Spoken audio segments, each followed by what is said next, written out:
నమస్తే, welcome to the patriot. ఏపీలో మొత్తానికి పొత్తుల అంకానికి తెరపడింది.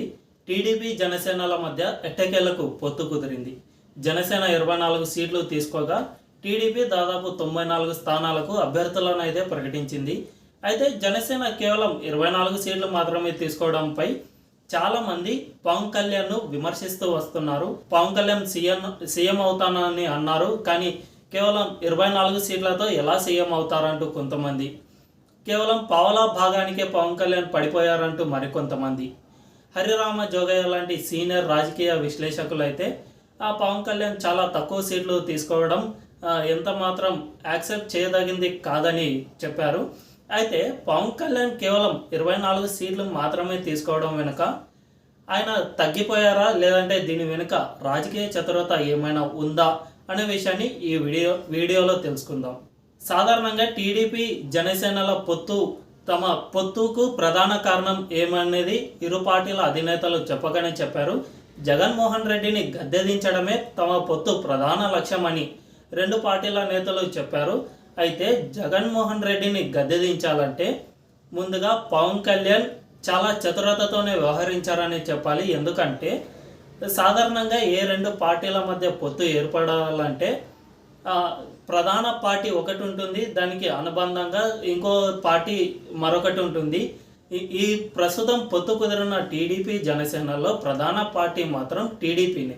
ఎందుకంటే టీడీపీకి దాదాపు 4 శతాబ్దాలుగా ఏపీ రాజకీయాల్లో పనిచేసిన అనుభవం ఉంది. ఆ పార్టీకి సంస్థాగతంగా బలం ఉంది.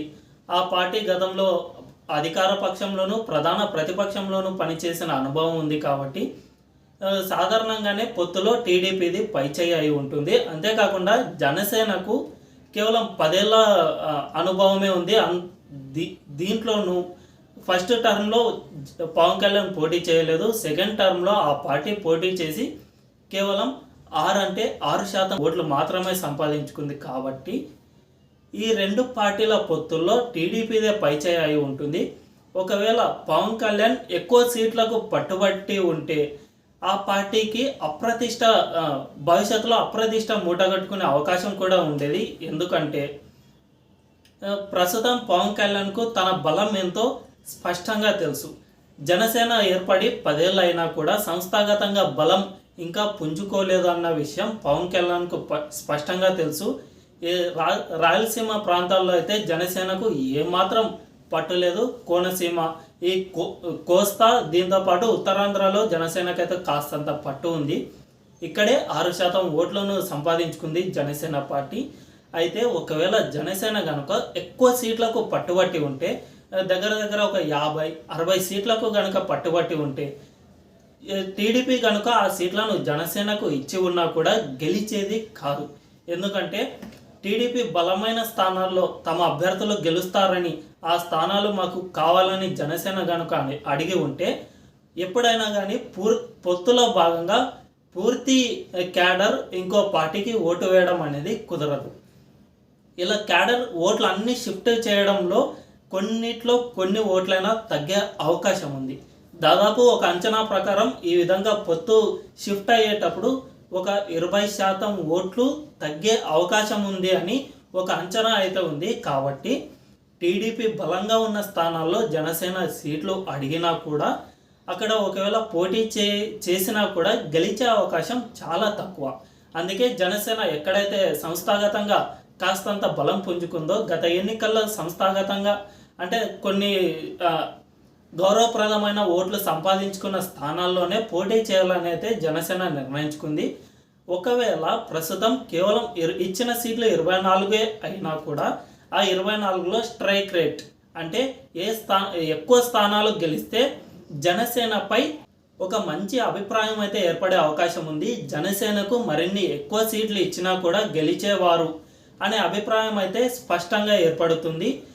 దీంతోపాటు టీడీపీ ఎక్కువ సీట్లు తీసుకున్నా కూడా ఆ పార్టీకి వచ్చే ప్రయోజనం అయితే ఏమీ ఉండదు. ఎందుకంటే 4 దశాబ్దాలుగా ఆ పార్టీ ఏపీ రాజకీయాల్లో ప్రధానంగా ఉంది. కాబట్టి ఆ పార్టీకి అయితే ఎక్కువ సీట్లు తీసుకున్నా, ఆ సీట్లలో గెలిచినా కూడా కలిగే అదనపు ప్రయోజనం అయితే ఏమీ ఉండదు. దీంతోపాటు ఈ రెండు పార్టీల పొత్తుకు ప్రధాన అంశం జగన్ను ఓడించడం. ఒకవేళ పవన్ కళ్యాణ్ ఎక్కువ సీట్లు తీసుకుని ఆ ఎక్కువ సీట్లలో ఎక్కువ స్థానాల్లో ఓడిపోతే జగన్ను ఓడించడం అనేది మరింత కష్టమవుతుంది. టీడీపీ గెలిచే స్థానాలు కూడా పవన్ కళ్యాణ్కు ఇచ్చేసి ఆ స్థానాల్లో పవన్ కళ్యాణ్ పార్టీ కనుక ఓడిపోతే జగన్ను ఓడించడం అనేది కష్టసాధ్యమవుతుంది. కాబట్టి పొత్తు ధర్మానికి మొదటికే మోసం వచ్చే అవకాశం అయితే ఉంది. అందుకే పవన్ కళ్యాణ్ చాలా చతురతతో తక్కువ సీట్లైనా కూడా నెక్స్ట్ టర్మ్ మన టార్గెట్ అనుకుని ఈ సీట్లతో అయితే సర్ది పుచ్చుకోవాల్సిన పరిస్థితి అయితే ఏర్పడింది. దీంతో పాటు చంద్రబాబు నెక్స్ట్ టర్మ్ అధికారంలోకి వస్తే, జనసేన టీడీపీ కలిసి అధికారంలోకి వస్తే ప్రజల్లో జనసేన పైనే ఒక సదాభిప్రాయం ఏర్పడే అవకాశం అయితే ఉంటుంది. ఎందుకంటే జగన్ వంటి వ్యక్తిని ఓడించడానికి టీడీపీ ఒక్కటే పోటీ చేసి ఉంటే సాధ్యం కాదు.